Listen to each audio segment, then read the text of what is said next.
अस्सलाम वालेकुम रहमतुल्लाहि वबरकातुहू। व्यूअर्स, कैसे हैं आप लोग? खैरियत से हैं? आज मैं जिस टॉपिक को लेकर आया हूँ ये भी बड़ा इंटरेस्टिंग टॉपिक है, बहुत ही ज़्यादा आजकल देखने में आ रहा है। Bipolar disorder. बाइपोलर डिसऑर्डर यानी आपने कभी पेंडुलम देखा हो तो पेंडुलम के अंदर पोल्स लगे होते हैं, एक पोल दूसरा पोल। एक पोल के ऊपर आपका पेंडुलम जाता है, बहुत पीक पे जाता है और उसके बाद दूसरी तरफ चला जाता है। तो बाइपोल यानी दोनों पोल्स, एक के ऊपर आप अच्छा लिख लें और दूसरे के ऊपर आप बुरा लिख लें, तो आपकी जिंदगी जो है या आपके बच्चे की खुदा न खास्ता अगर वो बाइपोलर है तो आपके बच्चे की जिंदगी एक वक्त में वो बच्चा आपको बहुत अच्छा नजर आएगा और वही बच्चा थोड़ी देर के बाद आपको बहुत बुरा नजर आएगा।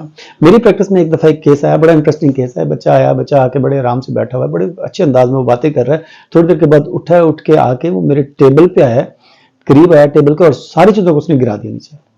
और उसके साथ ही उसने गुस्सा करना शुरू कर दिया, उसने बहुत बुरा भला कहना शुरू कर दिया, उसने चीजें तोड़ना शुरू कर दी। वही बच्चा तो थोड़ी देर पहले इतना अच्छा था, थोड़ी देर के बाद उसको क्या हो गया? This is called bipolar. इन बच्चों के अंदर जो सबसे बड़ा प्रॉब्लम होता है वही होता है ये आई कांटेक्ट नहीं करते, कॉन्सेंट्रेट नहीं कर पाते। कॉन्सेंट्रेट ना कर सकने की वजह से, यानी अगर आप इनको बुला रहे हैं, मैं आपसे बात करूं तो मैं आपकी आंखों में आंखें डाल के आपसे बात कर रहा हूं, या एटलीस्ट मैं आपके अपने चेहरे के इंप्रेशन से आपकी जो बातें हैं, जो आपके व्यूज हैं, जो आपके बाद में कमेंट्स आ रहे होते हैं, उनके ऊपर मैं रिस्पॉन्स करता हूं। मेरा चेहरा मेरी जुबान से ज्यादा रिस्पॉन्स कर रहा होता है। इन बच्चों में चेहरा रिस्पॉन्स करता ही नहीं है। ये जिस चीज के पीछे लग जाते हैं उसी को करते रहते हैं। जैसे एक मेरी प्रैक्टिस में एक बच्चा आया, वो बच्ची है छोटी, उस बच्ची ने क्या किया, उसने अपने घर के अंदर चीजों को एक तरतीब से रखना शुरू कर दिया। एक ही तरतीब, एक ही लाइन के साथ रख रही है बच्चों की, और वो वही काम बार बार रिपीट कर रही है। कुछ अर्सा मेडिसिन इस्तेमाल की, उसने वो काम छोड़ दिया। अब उसके बाद क्या हुआ? उसके बाद उस बच्ची ने कुछ अरसे के बाद कोई ऐसा काम करना शुरू कर दिया, जैसे तकियों को उठाना और उठा के नीचे फेंकना शुरू कर देना। तकियों को उठाना, उठा के नीचे फेंकना शुरू कर देना। जब भी आप उठा के ऊपर रखेंगे, उठा के नीचे फेंक देगी। अब वो एक ही काम जो है वो बार बार करना शुरू कर देते हैं। बाइपोलर जो केसेस हैं, इनके बारे में कहा जाता है कि एलोपैथिक में इसका कोई ट्रीटमेंट मौजूद नहीं है। सामने ये मैं बड़े वसूख के साथ एक बात कर रहा हूँ कि इसमें सिर्फ मैनेजमेंट होती है एलोपैथिक में। होम्योपैथिक में इसका मुकम्मल इलाज मौजूद है, जिसकी वजह से ये मैं पैगाम यहाँ पे रिकॉर्ड करवा रहा हूँ, और ये पैगाम आप लोगों के पास एक अमानत होगी और आप इसको आगे ट्रांसफर भी जरूर करिएगा।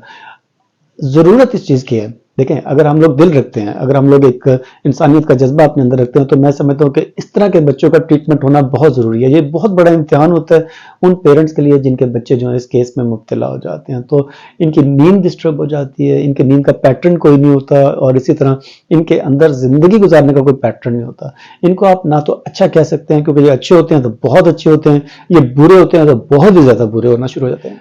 बाज़ केसेस में मैंने देखा है बच्चे चीज़ें तोड़ना शुरू कर देते हैं, बहुत ज़्यादा डिस्ट्रक्टिव हो जाते हैं, बहुत ज़्यादा उनमें जैसे ADHD एक प्रॉब्लम आती है।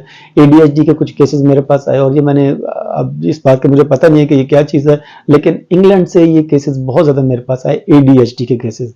बल्कि यहाँ पे एक मुझे बड़ा अच्छा महसूस होता है, बड़ा फ़ख्र महसूस होता है जब मेरे केस के बारे में ये कहा गया कि वो ADHD केस था और अब वो कुरान पाक हिफ्ज़ कर रहा है। ये मेरे लिए बहुत बड़े एजाज़ की बात है कि कुरान पाक हिफ्ज़ करने वाला ऐसा बच्चा जो कि ADHD डिक्लेयर किया गया था, आज वो नॉर्मल जिंदगी गुजार रहा है।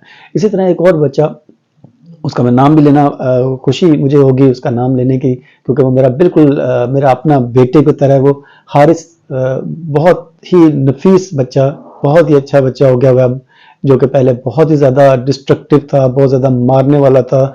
उसके पेरेंट्स, उसके दादा अबू दादो, वो सब जख्मी हालत में मेरे सामने आते थे अक्सर जब वीडियो कॉल पे आते थे, और वो बताते थे कि हमारे हारिस ने हमें आज ये मारा है, आज हारिस ने ये चीज़ तोड़ दिया, हमारी जान है लेकिन वो इस तरह की हरकतें करता है। ADHD बिहेवियर का वो पैटर्न है कि जिसमें बच्चे जो हैं वो आउट ऑफ कंट्रोल हो जाते हैं। ADHD स्कूल्स बाकायदा तौर पर बनाए गए इंग्लैंड के अंदर, ये मुझे इन्फॉर्मेशन वहाँ से मिली। इस तरह के बच्चों को हैंडल करना बहुत ही मुश्किल काम होता है, बहुत ही ज़्यादा मुश्किल काम होता है। लेकिन अल्हम्दुलिल्लाह with the grace of my Allah ताला और होम्योपैथिक के इस तरह के बच्चे जो हैं उनका ट्रीटमेंट मैंने शुरू किया, और अल्हम्दुलिल्लाह आज वो बच्चे जो हैं वो काफ़ी हद तक, मोर देन 90% उन बच्चों की जो बिहेवियर था वो कंट्रोलेबल हो चुका है। अस्सलाम वालेकुम।